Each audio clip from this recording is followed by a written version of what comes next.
think that's really the tale of the tape of the season. We just didn't have enough time together. And we welcome back in Chris Broussard, our Clippers super fan. Chris Broussard. I'm going to let you marinate in all the joyous hoopla from these two guys before I ask how surprised you were. Give it to him, guys. Go ahead. He's ready to receive it. How does it work? Young analyst, veteran, savvy analyst. Why I don't have a vote? What do you do? Oh, my God. Out of your system. Let me say this. Go ahead, Broussard. Go ahead. I am going to start off by saying something I have never come close to uttering in the 2.5, 3 years, whatever it is that I've been on this show. Nick was right. I never thought I'd say that on this show, but Nick was right. I got to give him his props. And Brandon, too, for picking Denver, saying they were the better team. I still don't totally agree with that, but clearly they look like it right now. So congratulations to you guys. I'll give you that. All right. Look, I'm surprised. Obviously, I'm shocked. Okay. I thought that the Clippers were the best team in the league, not just the best team in this series, the best team in the league. I thought they had 3 closers, and yesterday those 3 closers combined for 31 points on 26% shooting. I thought they had tough defense, and they obviously had no answers for Jamal Murray and Nikola Jokic. I thought they had dogs, grit, grind, tenacity, all of that, and they got out-rebounded by a ton. They got beat to seemingly every 50-50 ball. They got out-hustled. And that is the crux of the matter. They lost their identity. Last year, they were the little engine that could. They out-hustled everybody. They were hard-nosed and all that. You drop in 2 stars, and you think, okay, everybody's just going to fit around them. And instead, because the stars weren't there a lot, whether it was missing practices, missing games, and instead, they had no identity. If there was any identity, honestly, it was that they were prima donna. And that is what cost them this series and a legitimate chance to win the championship. As Marcus Morris said a few days ago, they looked at how good they were on paper. They relaxed in that regard.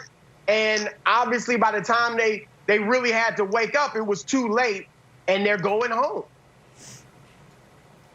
So all that's obviously correct. Here's a simpler way of saying it. They were a bunch of fraudulent front runners all year.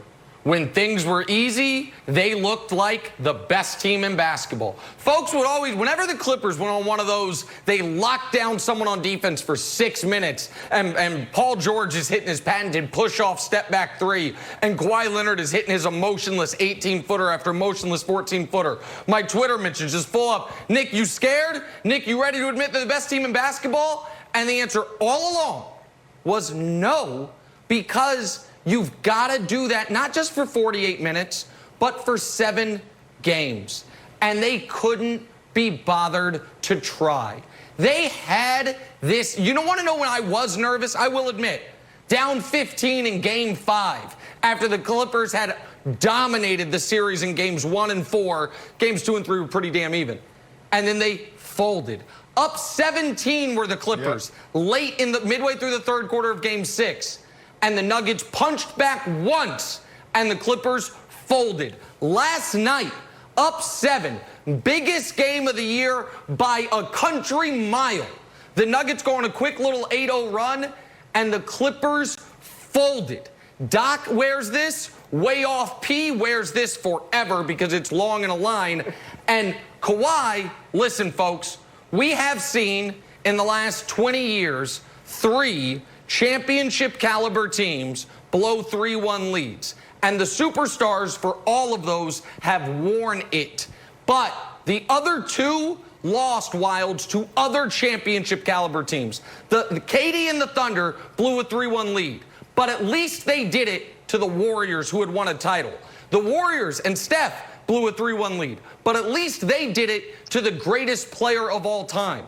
These guys blew a 3-1 lead with big leads in the second half of all 3 of the closeout games to a team with 0 combined finals appearances. Paul Millsap's the only dude in the rotation who's even been to a conference finals. Nikola Jokic came on that court playing basketball like he's wearing flip-flops, standing on hot coals, and made Kawhi Leonard look like a second-tier player. That happened. Kawhi disappeared in the fourth quarter of all of these games but one. That happened. Paul George's shot almost blinded one of the small children watching from afar. That happened. Doc Rivers out here saying motivational speeches are for the birds. Well, I don't know who you're going to motivate. Maybe someone on the golf course because you got some extra time this fall. All that happened, Wilds.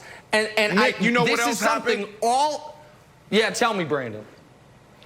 Tell me. You're just gonna let Chris off the hook for trying to hedge his bet? How he tried to change his picks? Or are you just gonna let him off? I didn't hedge my bet. I didn't hedge my bet. Brandon, I was go just Wilds. being honest. Wilds, go. I had him winning last night. Look, Jamal Murray after the game was like, no one believed in us. Shaq didn't believe in us. Yeah. Zach Lowe got a drive-by shot from poor Jamal Murray. But it got worse. Look at this list of people that picked the Clippers. Draymond, KD, Jamal, Crawford, Matt Barnes, Jalen Wilbon, T-Mac, and Paul Pierce. But there was one person on this panel, Jenna, just one, that had the courage, the bravery, the tenacity, and the integrity to utter four little words. I'm off the Clippers. And that's why Chris Broussard called this. He saw this from a mile away. He called it, congratulations, Broussard. I knew the Clippers didn't have it when you called it yesterday, so bravo. Big win for you today.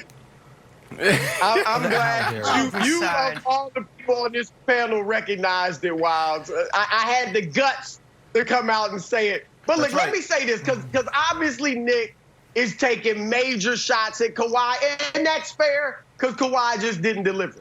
Here's what I'll say, though, and this goes into what Paul George said as far as this is not it, okay? It wasn't championship or bust. Of course, they wanted to win the championship. They thought they could win the championship.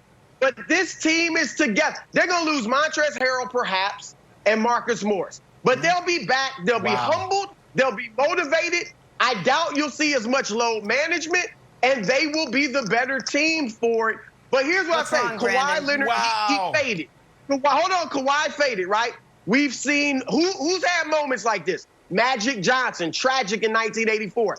Isaiah Thomas throwing the pass away to Larry Bird in 1987. LeBron James against Dallas in 2011. Larry Bird in his first finals, 8 points, 12 points in 3 games. Those are the finals. That's in the finals. But it's still. It don't happen in the second round, bro. Hold on, no. Kawhi Leonard did not. This is why. No, Chris. Guys did. He can bounce back. He can learn from it and bounce back. That's all I'm saying. Chris, I see why you've been on TV so long. You just use your journalism degree to flip this whole narrative and flip the whole story. Come on, man.